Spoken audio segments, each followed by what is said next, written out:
You know, before trailers were everywhere, before reviews could fit in your pocket, there was a box. And sometimes that box lied straight to your face. Here's something people who grew up after the video store rental era will never understand. You walked into a rental place with no information whatsoever. You didn't have a phone. You didn't have Letterboxd. You couldn't look up a score. There was no trailer playing on loop, no comment section, no friend texting you, don't bother, or yeah, grab it. There was a shelf and there was box art. And that painted cover on that box art, that airbrushed monster, the screaming face, the tagline in bleeding red letters, that was the entire pitch that sold you on the movie. That was the marketing department's one shot at your $3.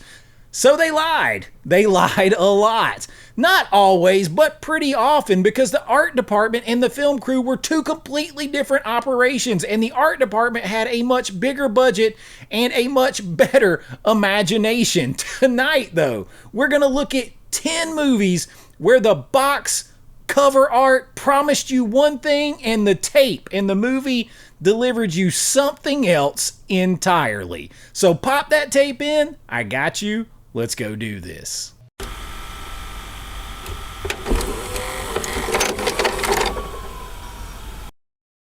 All right, so VHS artwork that lied to us. This is horror focused because they were the biggest guilty offenders. And we're going to start off with one that actually did the opposite of what they wanted it to do, because the title and the art actually put me and my brother off from renting it for a long time because we thought it was kind of dumb. But the art doesn't even slightly convey what the movie is, and that is Chopping Mall. And I'm going to try to put all the VHS art up for you when I can find it, but it hasn't changed. This is what it is right here, pretty much. And you have the severed hand, the severed arm, holding the shopping bag, and the mall sort of reflected behind it, which you can't really see in this one. But this is a fantastic piece of art overall. It promises a bloodbath in the mall, people getting chopped to pieces, mannequins, escalators, 80s mall culture, chainsaws, chaos. Who knows? It's Chopping Mall, right? What you actually get, though, is a bunch of killer security robots that look like Johnny Number 5's gone crazy, little tank-looking things rolling around after the mall closes. And now listen, I actually love this movie. I love this movie. Barbara Crampton's in here. Kelly Maroney's in here. That's enough for me. But I actually love this movie. It's 80s all the way. It's a blast. But the cover implies slasher, chopping, and what you're getting is closer to a low-budget sci-fi with one great head explosion practical effect.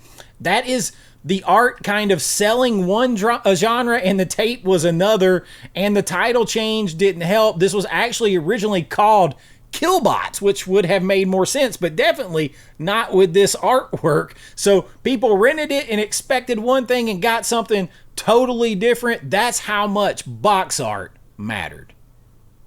All right, now the next one up on this list is one of the two that actually inspired this list. And this one is Sleepaway Camp II, Unhappy Campers from 1988. And this one's personal for a lot of us. When you're like a 10-year-old kid and you see this, you see Jason's mask and Freddy's glove, you look at that cover, it's showing you all that imagery, and you got the hot chick on there with it. And to a kid that doesn't know, remember, we didn't have the internet.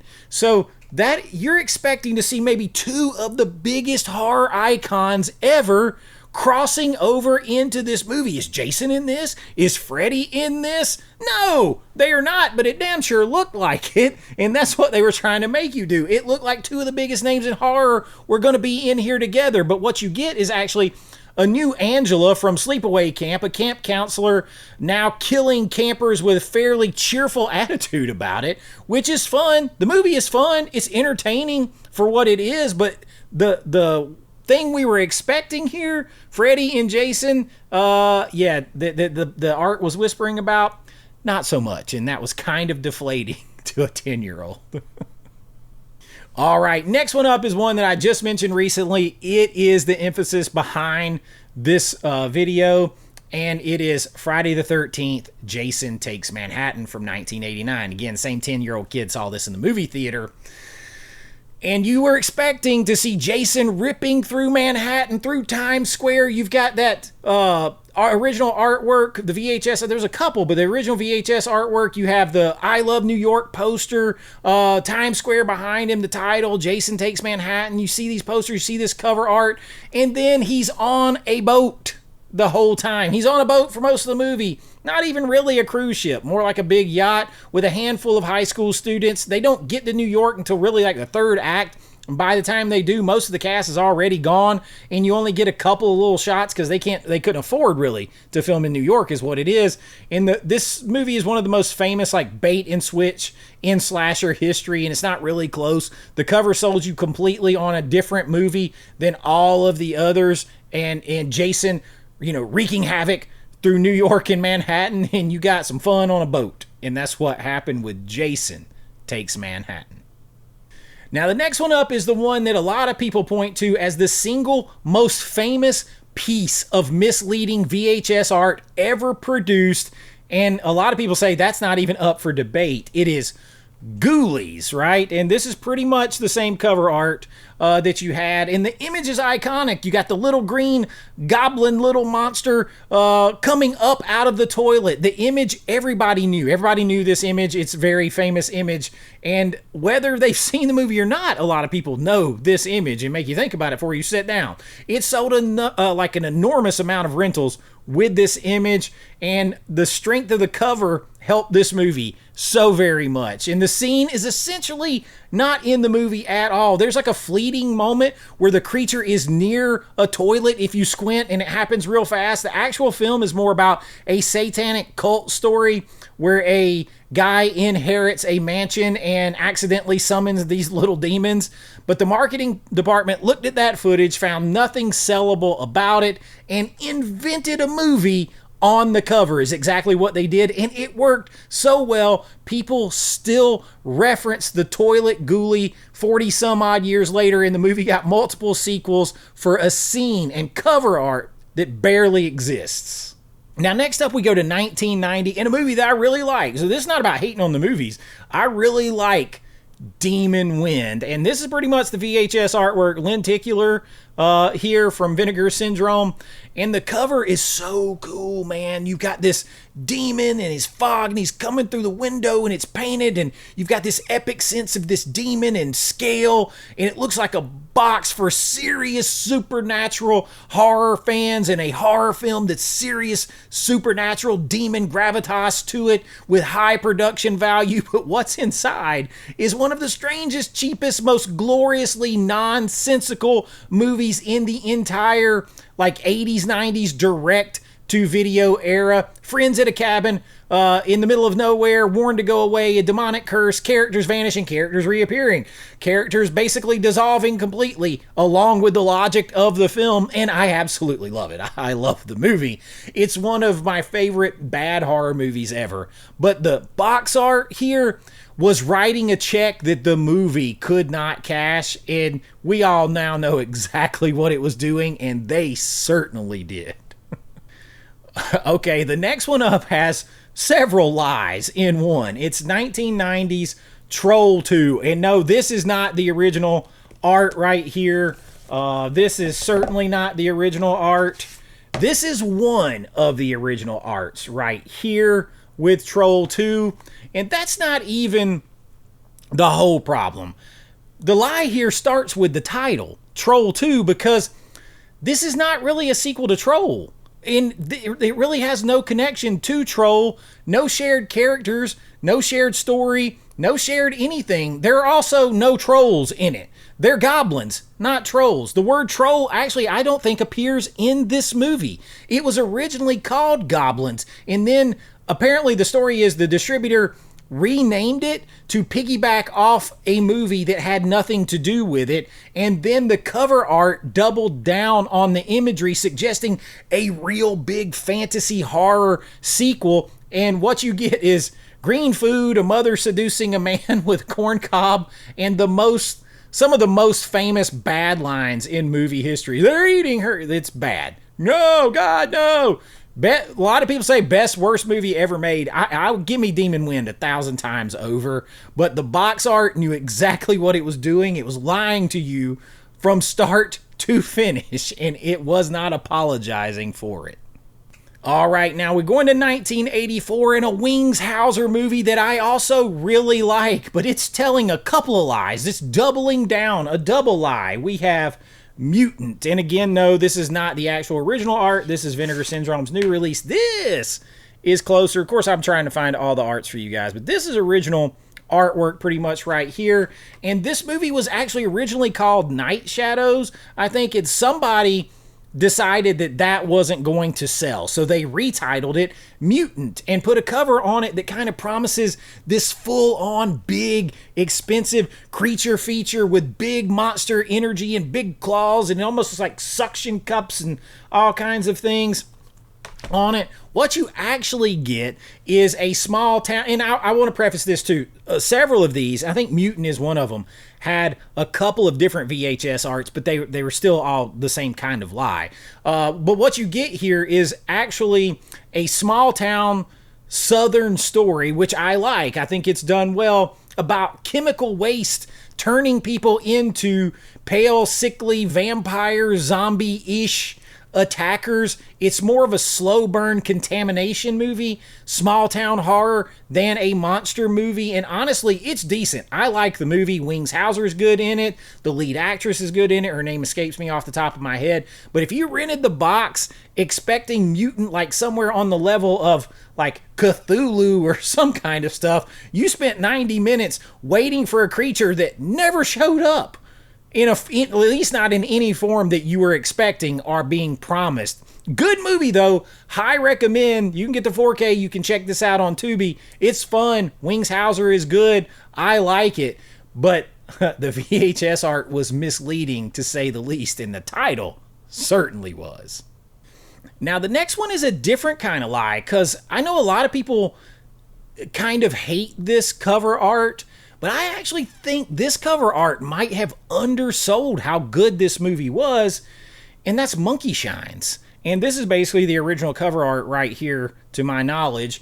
This is one where you've got this is like that little capuchin monkey that does the symbols or whatever, and all of that, and he's got these menacing crazy eyes here, the eyes are doing a lot of work here.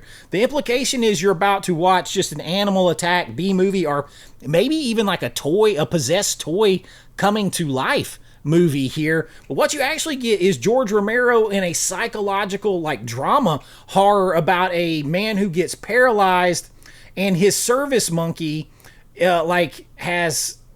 he gets a service monkey. He's got rage, dependency, the loss of his body, functions. He can't control himself. And this monkey is heavily entwined with him.